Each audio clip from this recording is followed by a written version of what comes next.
That is, the first act is illegal theft.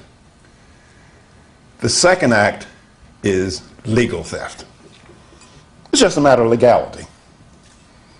And for moral people, legality alone should not be our guide.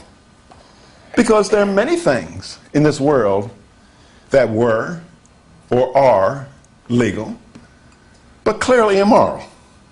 That is, slavery was legal. Did that make it moral?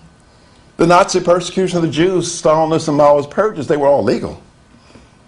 But were they moral? So the moral question that we have to confront is there a moral case for taking what belongs to one person and giving it to another to whom it does not belong? Now, don't misunderstand me. I believe in charity. I believe in helping that lady.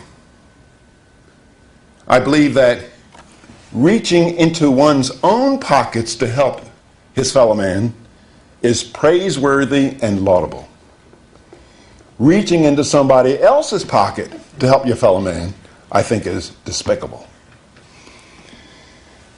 Now, you know, a lot of people, by the way, I say, Williams, the government has to do this because otherwise it won't get done. Well, that's nonsense. Because we've been a nation since 1787, and all this spending did not happen until quite recently. So what did we do before then? Indeed, charity played a very, very major role. Now, in a free society, I think that we want most of our relationships to be voluntary, and we want to minimize involuntary exchange. You know, some people kind of get worked up on voluntary versus involuntary, so I put it another way. I tell people I love seduction, any kind of seduction. That's what voluntary exchange is. Now, a lot of you just don't think of it that way, but what's the essence of seduction? Seduction is when we proposition our fellow man in the following fashion. We say, if you make me feel good, I'll make you feel good. And for those of you who remember your statistics, that is a positive sum game. Both parties benefit in their own estimation. Now, I know a lot of young people in here, and you get your hormones in an uproar, and so you're thinking one thing, but I'm thinking more broadly. When I go into the grocer with $3 in my hand, I proposition him. I say, if you make me feel good, give me that gallon of milk, I'll make you feel good, give you $3. He's better off because he valued the $3 more than he valued the milk. I'm better off because I value the milk more than $3. That's what I mean by a positive sum game. Now, rape is different. I'm against any kind of rape. Because what's the essence of rape or involuntary exchange? Rape is when we proposition our fellow man in the following fashion. We say to him, if you don't make me feel good, I'm going to make you feel bad. That's a zero-sum game. An example of that would be when I go into the grocer with a gun in my hand. I say, if you don't make me feel good, give me that gallon of milk, I'm going to make you feel bad, blow your brains out. Clearly, I'm better off. But it comes at the expense of someone else being worse off.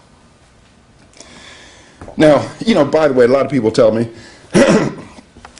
Williams, you know, we live in a democracy, and it's majority rule, all these things you rail against. Well, first I try to tell a person that the framers did not intend for us to be a democracy. They meant for us to be a republic. But even more important than that, I don't think gang rape is any better than individualized rape.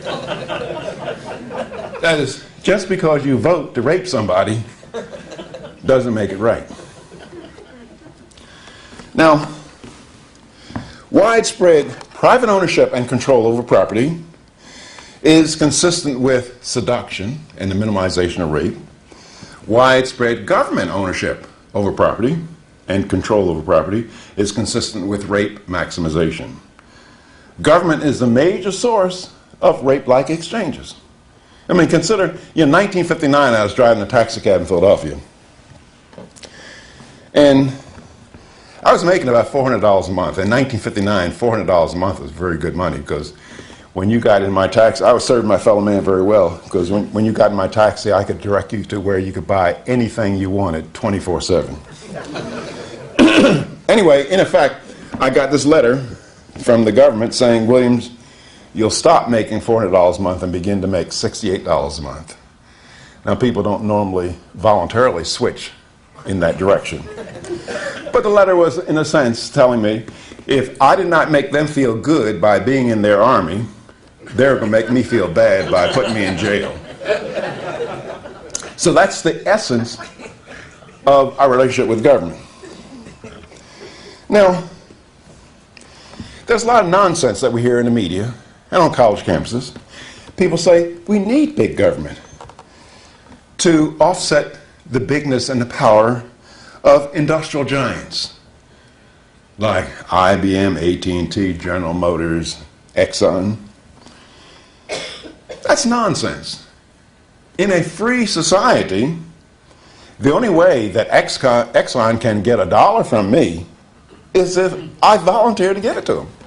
I mean, in order for Exxon to get $1 out of me, what must happen? I must voluntarily get out of my chair, voluntarily get into my car, voluntarily drive up this man's lot, and voluntarily hand him some money for some gasoline.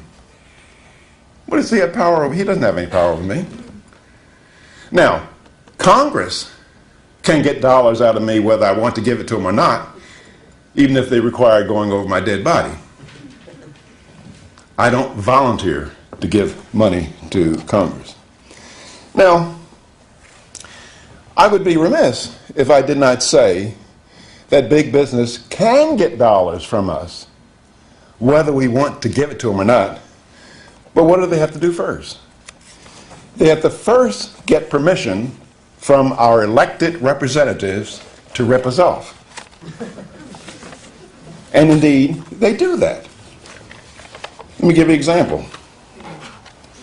Take Chrysler was having some trouble back and say, well, let's take the farmers. The farmers are having trouble now. Now, the farmers know where I live. Now, they can come by my house. I live near Valley Forge. The farmers can come by and say, Williams, we're having trouble. Could you spare a dime? Now, I'd probably tell the farmers to go play in the traffic. And they know that.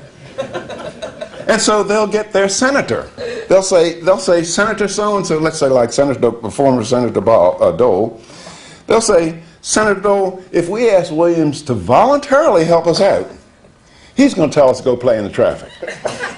So could you use your agents down the IRS to take his money? That's how big business can get dollars from us, whether we want to give it to them or not. They have to use the coercive powers of government, and that explains why there's so many lobbyists in Washington. Now, the free market and voluntary exchange are roundly denounced by today's defenders of what I call the new human rights. These defenders of the new human rights are the chief supporters of reduced private property rights, reduced rights to profits. They are anti-competition and pro-monopoly. They are pro-control and coercion by the government. These people believe that they are more intelligent and they have superior wisdom to the masses, and they believe that they have been ordained to forcibly impose that wisdom on the rest of us, whether we like it or not. Now, these people in our country and elsewhere in the world, they have good reasons. They have what they consider to be good reasons for restricting the freedoms of others. But I'm here to tell you that every tyrant that has ever existed believed that the tyrant had good reasons for restricting the freedom of others. Their plan, these people's plan, requires either the elimination of the market or the attenuation of the market. Why are these people hostile towards free markets? Well, these people are hostile towards free markets because the free market implies voluntary exchange. And tyrants do not trust that people behaving voluntarily will do what the tyrant thinks that they ought to do. They want to replace the market through economic planning or industrial planning or other kinds of control. Well, look, I will give you a definition of economic planning that will last you the rest of your life. It's a very simple definition. Economic planning is nothing more than the forcible superseding of somebody else's plan by the powerful elite. Let me give you an example of that. My daughter might plan to work for the hardware store guy down the street for $2 an hour. She says it's okay. He says it's okay. Her mother says it's okay, and her father says it's okay, but the powerful elite will say we're going to supersede that plan because it's not being transacted at the prices we think it ought to be transacted at. Namely now, $5.15 an hour, the minimum wage. Or I might plan to buy a Honda motorcycle from a Japanese producer. The powerful elite, through tariffs and quotas, they will tell me, we're going to supersede your plan through tariffs and quotas because we think you ought to buy a Harley Davidson, a made in America motorcycle. Now, of course, many people, I believe most people, do all this control in the name of good. Some people just plain evil, but I believe most people do it in the name of good. But do-gooders don't realize that most good in the world is not done in the name of good. Now, for example, if you were to ask me, Walter Williams, what's that human motivation that gets so many wonderful things done? You know what I would say? Greed. Now, I'm not talking about ripping off people, fraud, misrepresentation, stealing. I'm talking about people just trying to get more for themselves. That's the motivation that does wonderful things. Now, consider the following. Now, you had some Texas cattle ranchers last winter going out in blizzards, in snow and cold, running down stray cows, trying to take care of those cows, giving them shots, maybe even getting kicked in the face by the cow. Making this personal sacrifice to make sure New Yorkers would have beef on their shelves. You have Idaho potato farmers this summer getting up in the morning doing back-breaking work, sun beating down, the bugs biting them, getting dirt underneath their fingernails, making this personal sacrifice to make sure that New Yorkers also have potatoes. Now, do you think they're doing this because they love New Yorkers? They may hate New Yorkers. I'm not that wild about New Yorkers myself. They may hate New Yorkers, but they make sure that beef and potatoes gets New York every single day of the week. Why? Because they love themselves. They want more for themselves. Let me give you another example. Most of you have automobiles. I think that is wonderful. You had some Detroit assembly line workers making an automobile for you. Do you think they're doing that because they care about you? They don't give a damn about you. If you met one another, you might start cussing at each other out. But they make sure you have that automobile because they care about themselves. That's what Adam Smith was talking about in The Wealth